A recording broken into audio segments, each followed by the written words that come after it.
I discovered EAM, thank goodness, just nearly 4 years ago, and I was one of the first 31 accredited mentors because I was so impressed with my own mental and physical health that I just had to share it with people. But I was actually 3 years ago, I was diagnosed with Huntington's disease, and it may be an illness that you've heard of. A lot of people have never heard of it, and it's actually all called Huntington's or HD, you might have heard of, and it's actually a genetic condition. My mum died 6 years ago of it, and my brother also has it.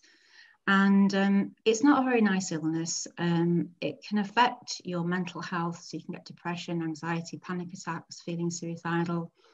It also affects your coordination, swallowing, balance, speech.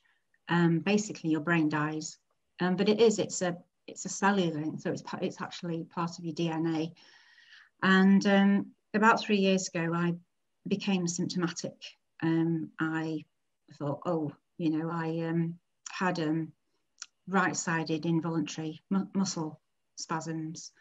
They were quite subtle, but I knew what they were. And I also had an involuntary little head bob, which is quite a typical sign because it causes involuntary muscle movements. And it can also affect your cognitive thinking and reasoning and stuff. And I began blanking out on familiar journeys, which was quite scary.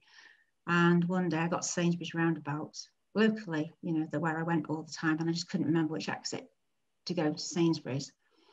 So I thought, okay. So I made an appointment to go to the genetic team in Manchester, and I went to see a senior consultant.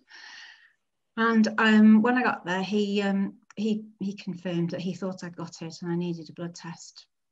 But he also asked me how my mental health was, because as well as the physical signs I had, he wanted to know how I was. And I said, actually, I suffered from anxiety, depression, panic attacks, sometimes feeling suicidal for over 20 years on and off, which is when I discovered EAM. And I'd already got rid of all that by doing energy work. And he was like, wow, that's amazing. So anyway, I got the results, and I had got early onset of Huntington's. But as I knew, because I'd done it with my own mental health and used it so much, I made a decision straight away. I'm going to use EAM. I'm going to live my life completely healthy and well. My mum went downhill with it and was really poorly and then died. And my brother isn't well with it. But I knew I'd got a tool, and that we all have the magic within us to heal if we can just do the energy work.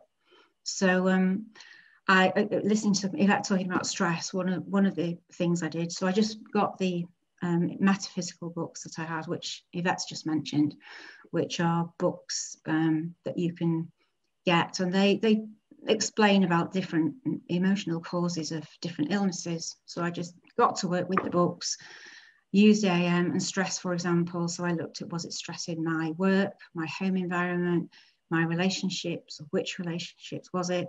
One of them was my husband. No surprise, I think the stress maybe of that actually maybe was what caused it to manifest. So I actually decided I was going to need to separate from my husband after 40 years to put my health first, because I knew the stress of that relationship would mean I wouldn't be able to be healthy and well. So anyway, so I got to work, and before the first lockdown a year ago, I went for my annual checkup to see the senior consultant, and he did all the cognitive tests, he did all the physical tests, they do eye tracking, balance, and everything like that. And I showed no visible signs whatsoever of the HD. And all my tests were completely within the normal range. And obviously I was over the moon, and he just said, wow, whatever you're doing, just keep doing it. And then I've just had my anniversary, and another year has gone by, and I'm still completely asymptomatic. I have no symptoms at all. I've got nothing, and my health and my well-being is the best that it's ever been. But what Yvette was saying about managing stress and using EAM on a daily basis as a lifestyle, the last 2 years I've separated from my husband after 40 years. We've sold our house. The sale fell through. I bought a place of my own. We've had the pandemic. I had an accident and fractured my pelvis. Now, all these things, if I hadn't used EAM as a lifestyle every single day, the stress of all those sorts, all those things could easily have triggered it off again. So it's just been so powerful to just use EAM every day. And I release anything that comes up. I literally, whatever comes up in my life, something stresses me out or gets me worried, I just use EAM. And I have a huge step 5 I do every day specifically for my health. And that's my story.